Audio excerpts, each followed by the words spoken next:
यहाँ पर एक वॉल क्रिएट की है जो बेसिक है, और मैं यहाँ पर उसको टैग प्लेस करूँगा। TG शॉर्टकट है जिसका। टैग प्लेस करने के बाद ये मार्क वैल्यू मैं उसको एडिट करूँगा। एडिट टाइप में जाने के बाद यहाँ पर मैं उसकी टाइप मार्क लिख दूँगा W1 एंड ओके। यहाँ पर टैग अपडेट हो जाएगा। टैग को एडिट करने के लिए मैं एडिट फैमिली पे क्लिक करूँगा।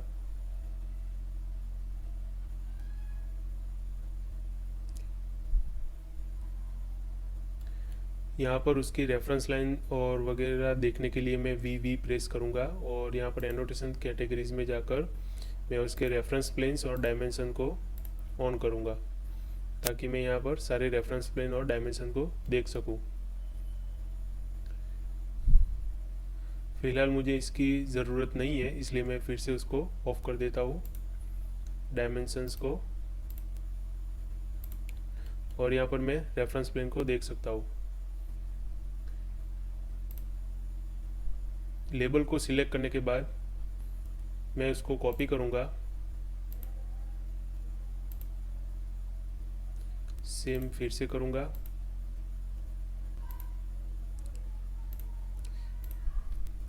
मैं इसे थोड़ा अप साइड ले जाऊँगा, और ये जो डाउन वाला लेबल है उसे मैं थोड़ा और डाउन लेके आऊँगा। अब यहाँ पर मुझे जो करना है वो यहाँ पर उसकी टाइप क्रिएट करनी है, जिसमें यहाँ पर अभी जो लेबल है अगर आप उसको देखोगे तो पता चलेगा कि यहाँ पर उसकी टाइप मार्क दिखा रहा है, ठीक है। लेकिन मुझे उसके साथ ही उसकी एक टाइप्स और क्रिएट करनी है, जैसा कि हम यहाँ पर जाकर देख पाएंगे। यहाँ पर 12 mm और 8 mm है, उसी तरह मुझे यहाँ पर उसकी एक टाइप मार्क क्रिएट करनी है। सबसे पहले मैं 12 mm को फिक्स कर देता हूँ, और 8 mm की जगह पर मैं उसको रीनेम करके विथ फायर रेटिंग, और एक मैं क्रिएट करता हूँ नो फायर रेटिंग। अब जब मैं विथ फायर रेटिंग करूँ तो मुझे यहाँ पर ये टॉप वाला टैग दिखना चाहिए, जिसमें उसका W1 मार्क दिखेगा, टाइप मार्क, और यहाँ पर उसकी फायर रेटिंग दिखेगी। और अगर मैं नो फायर रेटिंग करूँ तो मुझे ये बीच वाला सिर्फ फायर रेटिंग टाइप मार्क दिखाने वाला ही टैग मुझे दिखना चाहिए। उसी तरह का मुझे यहाँ पर क्रिएट करना है। इसके लिए मैं इसे यहाँ से ओके करूँगा, और ये जो है मेरा टैग वो मेरा टाइप मार्क ही रहेगा, और दूसरे में भी ये मेरा टाइप मार्क ही रहेगा, क्योंकि फर्स्ट ऑप्शन में जब मैं टाइप मार्क शो करूँगा तो यहाँ पर मुझे टाइप मार्क शो होगा। दूसरे ऑप्शन में मुझे ये टॉप वाला टाइप मार्क दिखेगा, और उसके साथ यहाँ पर उसकी फायर रेटिंग दिखेगी। इसलिए मैं उसको एडिट लेबल में जाकर यहाँ से रिमूव करूँगा, और यहाँ पर फायर रेटिंग को ऑन कर दूंगा, और यहाँ पर मैं सैम्पल वैल्यू इसकी 1R ही रखूँगा। और सैम्पल वैल्यू के हिसाब से मैं यहाँ पर उसकी बाउंड्री भी अपडेट करूँगा। बाउंड्री अपडेट करने के लिए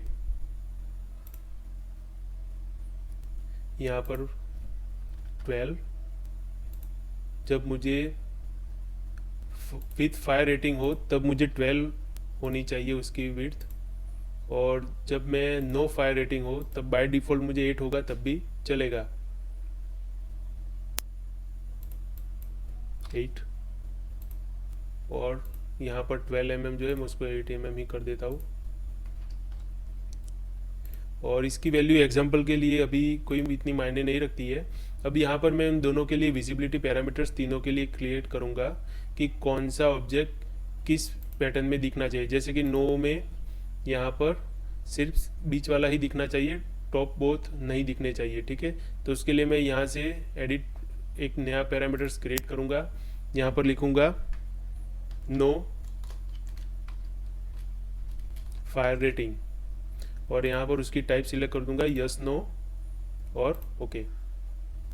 और इसी तरह मैं डायरेक्ट अगर मुझे यहाँ से भी क्रिएट करना है तो मैं यहाँ से भी क्रिएट कर सकता हूँ। यहाँ पर जैसे मुझे विजिबिलिटी ऑप्शन है मैं उसको डायरेक्ट सिलेक्ट करूँगा तो यहाँ पर से मैं सेम पैरामीटर्स यहाँ से क्रिएट कर पाऊँगा। इसको मैं सो फायर रेटिंग का नाम देता हूँ। यहाँ पर by default common yes no option ही लगा हुआ है, मैं इसे ओके कर दूंगा। और यहाँ पर मेरा जो है ये मुझे फायर रेटिंग के साथ ही दिखना चाहिए, इसलिए मैं इसको फायर रेटिंग वाला ही विजिबिलिटी पैरामीटर्स दे रहा हूँ। उसी के साथ मुझे टॉप वाला भी तभी दिखना चाहिए जब मुझे फायर रेटिंग के साथ दिखे, इसलिए मैं इसको भी शो फायर रेटिंग करूँगा, ताकि जब शो फायर रेटिंग करूँ तो मुझे टॉप और बॉटम वाले दोनों दिखे। अब ये जो सेंटर वाला है टाइप मार्क, उसे सिलेक्ट करके मैं उसकी विजिबिलिटी पैरामीटर्स नो फायर रेटिंग करूँगा, ताकि जब मैं नो फायर रेटिंग करूँगा तब मुझे सिर्फ सेंटर वाला दिखना चाहिए। अब मैं फिर से यहाँ पर से कैटेगरीज में जाऊँगा, फैमिली टाइप्स एडिटर में, और यहाँ पर मैं उसको सिलेक्ट करूँगा। जब नो फायर रेटिंग हो तब मुझे सिर्फ नो फायर रेटिंग वाले ऑब्जेक्ट दिखने चाहिए और शो फायर रेटिंग वाले ऑब्जेक्ट्स नहीं दिखने चाहिए। इसके अलावा विथ फायर रेटिंग हो तब मुझे शो फायर रेटिंग वाले यानी कि अप और डाउन वाले दिखने चाहिए और नो फायर रेटिंग वाले ऑब्जेक्ट्स मुझे नहीं दिखने चाहिए। और इसे मैं ओके करूँगा। ओके करने के बाद मैं इसे प्रोजेक्ट में लोड करूँगा।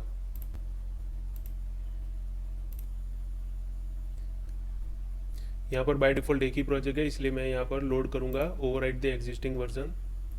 और लोड करने के बाद मैं इस टैग को सिलेक्ट करूँगा।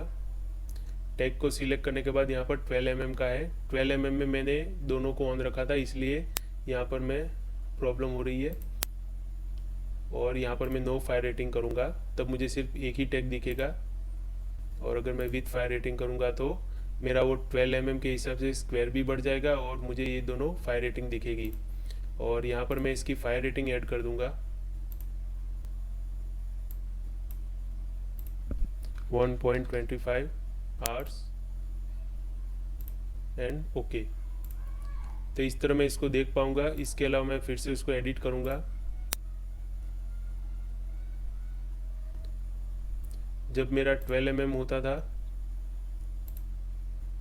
8 mm, यहाँ पर मुझे सिर्फ नो फायर रेटिंग के ऑब्जेक्ट ही दिखने चाहिए, यानी कि सेंटर वाला ही, शो फायर रेटिंग वाला मुझे नहीं दिखना चाहिए था। उसको मैं अपडेट करूँगा। नो फायर में ओके है, विथ फायर में ओके है। इसके अलावा आप यहाँ पर एक फार्मूलाज भी यूज़ कर सकते हैं। यहाँ पर से क्लिक और यहाँ से मैं इसको अनचेक करूँगा, नॉट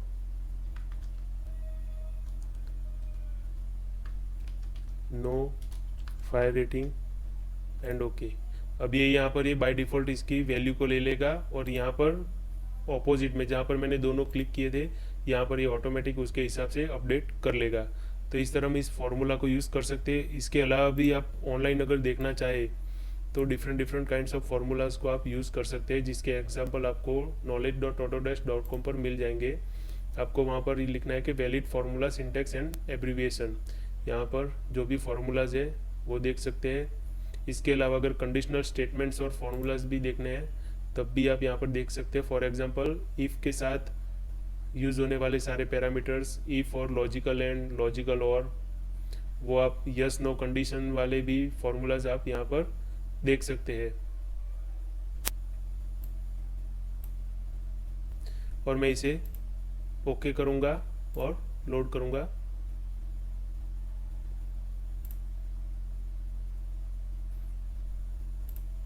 इस तरह हम एनोटेशन को मॉडिफाई कर सकते हैं।